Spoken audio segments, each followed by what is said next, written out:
সংসারের কাজকে সহজ ও সরল করে তোলার জন্য আমি প্রতিদিনই তোমাদের কাছে নিয়ে আসি কিছু টিপস। তার সাথে আজকে আমি তোমাদের সাথে শেয়ার করছি একটা ইজি ডিআইওয়াই, যেটা দিয়ে তোমরা কিন্তু নিজের ঘরকে খুব সুন্দর করে সাজিয়ে রাখতে পারো।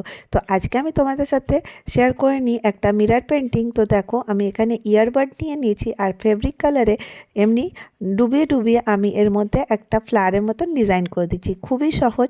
আর এই ডিজাইনটা করে তোমরা যদি মিরর পেন্টিংটা বাড়িতে লাগাও, দেখবে খুব সুন্দর লাগছে আর খুব সহজভাবে হয়ে যায় আর নিমিষেই হয়ে যায়। তো এই ছোট্ট ছোট্ট টিপসগুলো ফলো করে তোমরা কিন্তু খুব একটা সুন্দর মিরর পেন্টিং করে নিতে পারো। তো দেখো, ইজিলি আমার মিরর পেন্টিংটা হয়ে গেল।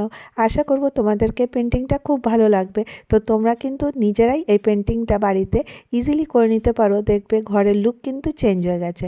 তো চলো টিপসে চলে আসি। আজকে আমার প্রথম টিপস হচ্ছে যে দেখো, ফেস প্যাক বানানো আমরা বাড়িতেই বানাতে পারি। আর একটা খুব ভালো দারুণ উপায় তোমাদের সাথে শেয়ার করব।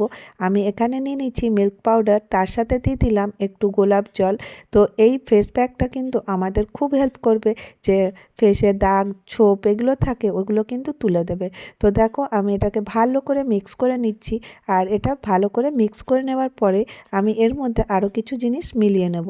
এর মধ্যে দিয়ে দেবো একটুখানি মধু, হাফ চামচ মতন মধু দিয়ে দেবো। মধু দিলে কিন্তু স্কিনের মধ্যে একটা ভালো গ্লো আসে। আর দেখো, আমি এটাকে ভালো করে মিক্স করে নিচ্ছি। ইজিলি এটা ভালো করে মিক্স হয়ে যাবে আর থিকনেসটা একটু মোটা থাকবে, কারণ যাতে ফেস থেকে গড়িয়ে না পড়ে। এরপরে আমি এর মধ্যে মিক্স করে নেব অ্যালোভেরা জেল। এটা দিয়ে একটা ভালো ফেস প্যাক তৈরি করে নেব। আর দেখো, এটা লাগাবার পর তোমরা কিন্তু খুব ভালো উপকার পাবে। আর এর সঙ্গে আরেকটা জিনিস অ্যাড করছি, ওটা হচ্ছে হলুদ। এক চুটকি মতন হলুদ আমি এর মধ্যে দিয়ে দিলাম, মানে হাফ চামচ মতন দিয়ে দেখো ফেস প্যাকটা আমি রেডি করে নিচ্ছি। এরপর ফেসটাকে ভালো করে ধুয়ে পরিষ্কার করে পুরো ফেসে কিন্তু অ্যাপ্লাই করে নিতে হবে। একটা ব্রাশ দিয়ে আমি দেখো পুরো ফেসে এইভাবে অ্যাপ্লাই করে নিচ্ছি। আর এটাকে 15 থেকে 20 মিনিট পর্যন্ত রেখে দেবে।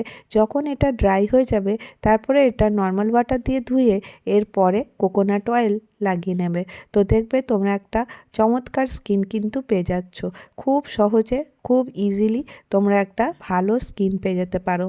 ছোট্ট ছোট্ট টিপসগুলো ফলো করে কিন্তু আমরা আমাদের স্কিনকে খুব সুন্দর করে তুলতে পারি। তো দেখো কত সুন্দর স্কিন হয়ে যাবে। এবারে টিপ নম্বর 2 এ চলে আসি। এখন দেখো, আমি বালতিতে জল নিয়ে নিয়েছি। এই বালতির জলটা আমরা স্নানে কাজে লাগাই।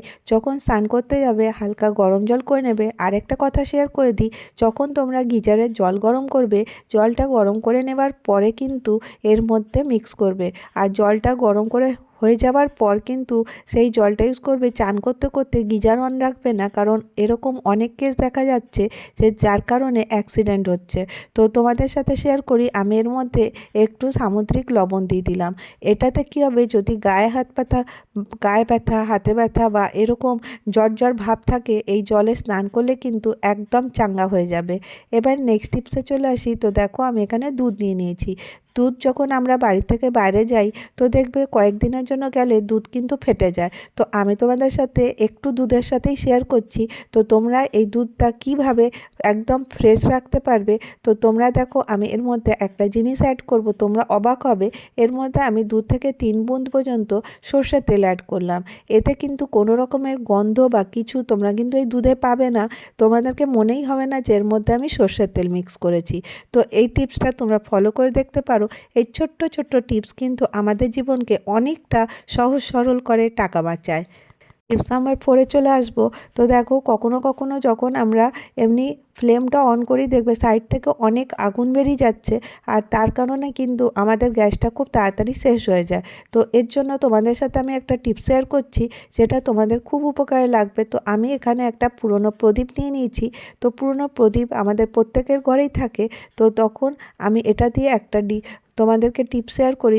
দেখো, এই পুরনো প্রদীপটাকে আমি এইভাবে ঘষে নেব, কারণ আমার এর একটুখানি পাউডার দরকার। তো দেখো, যে কোনো জিনিস যদি গ্যাসের ফ্লেমটাও যদি আমরা বেশি নষ্ট করব, তো গ্যাসটা বেশি খরচা হবে, টাকাও খরচা হবে। তো এর মধ্যে আমি দিয়ে দিচ্ছি পেস্ট। তোমাদের কাছে যে রকমের পেস্ট থাকবে তোমরা সেই রকমের পেস্ট কিন্তু ইউজ করতে পারো। এরপরে দেখো, আমি এই দুটোকে খুব ভালো করে মিক্স করে নেব। তো দেখো, আমি এই দুটোকে ভালো করে মিক্স করে নিচ্ছি। তোমরা ভাববে আমি এটা দিয়ে কী করব। তো তোমাদের সাথে শেয়ার করি, এটা কিন্তু তোমরা করে দেখতে পারো। তোমরা কিন্তু খুব ভালো উপকার পাবে। যাদের গ্যাসের যে সাইড থেকে বার্নার থেকে যখন গ্যাস লিক হয় সেটা থেকে কিন্তু তোমরা মুক্তি পেতে পারো। এরপরে আমি দেখো কি করছি, যেখানে এই সলিউশনটা যেটা বানালাম ওটা আমি এইভাবে লাগিয়ে দেবো, যে এই যে বার্নারটা আছে এর পাশে এইভাবে লাগিয়ে দেবো। এতে তোমাদের কোনো ক্ষতি হবে না। আর এই দেখো এই বার্নারের নিচটাতে বার্নারের যেখানে ফুটো আছে ওখানে দেবো না, নিচটাতে দিয়ে দেবো। তো এটা না প্যাক করার কাজ করবে, মানে এটা যাতে যেখান থেকে আমাদের আগুনটা বেরিয়ে যাচ্ছে সেই আগুনটা কিন্তু আর বেরোবে না। তো যথাসম্ভব এই আগুনটা না বেরোনোর কারণে গ্যাসও বেরোবে না, আর গ্যাসের জন্য কম খরচা হবে। তো দেখো আমি এইভাবে লাগিয়ে দিচ্ছি আর তোমাদেরকে জ্বালিয়েও দেখাচ্ছি। তো তোমরা দেখো সাইড থেকে যে আগুন বেরোচ্ছিলো এখন কিন্তু আর আগুনটা বেরোচ্ছে না। তোমরা নিজেরাই দেখে নাও, তোমরা এই টিপসটা ফলো করে কিন্তু এই আগুন বাঁচানো কাজটা কিন্তু করতে পারো। তো দেখো একদম সহজ উপায়ে আমরা কিন্তু এই ছোট্ট ছোট্ট টিপসগুলো ফলো করে নিতে পারি। এখানে আমি বলবো যদি তোমাদেরকে আমার ভিডিওটা ভালো লাগছে তো প্লিজ একটা করে লাইক করে দিও। নেক্সট টিপসে চলে আসি, যখন আমরা ঘর পুছি তো তখন আমরা লাইজল এইসব ইউজ করি। তো লাইজলটা ইউজ করার পরে এর মধ্যে আমি দিয়ে দেবো লবণ যে আমাদের বাড়িতে নেগেটিভিটিগুলো আছে সেগুলো কিন্তু দূর করতে অনেকটা কাজে লাগে। এরপরে একটা পোছার কাপড় নেব, দিয়ে তারপরে বাড়িটা পুছে নেব। বাড়িঘর পুছে নেওয়ার পরে দেখবে একদম জার্ম ফ্রি ঘর তোমরা পেয়ে যাবে, আর কোনো রকমের কীটাণুও থাকবে না। তো এই ছোট্ট ছোট্ট টিপসগুলো ফলো করতে পারো। এবার দেখো নেক্সট টিপসে চলে আসছি। তোমরা ভাববে এটা আমি কি করছি, এই দেখো এই বাল্বটা আছে কতটা পরিমাণ নোংরা হয়েছে, এর কারণে কিন্তু লাইটটাও কিন্তু আমাদের খুব কম আসে। তো সেই জন্য মাঝে মধ্যে কিন্তু বাল্বগুলোকে এইভাবে তোমরা একটা সাবান মানে যেটা আমরা লিকুইড সোপ ইউজ করি ওটা দিয়ে ধুয়ে পরিষ্কার করে তারপর একটা কাপড় দিয়ে পুছে নেবে।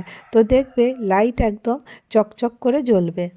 আজকে আমি তোমাদের সাথে এই কটা টিপস শেয়ার করলাম। যদি তোমাদেরকে টিপসগুলো ভালো লাগে আর তোমরা নতুন বন্ধু হতে চাও তো প্লিজ আমার পরিবারে থেকে যাও। আবার দেখা হবে নেক্সট ভিডিওতে। ভালো থেকো, সুস্থ থেকো।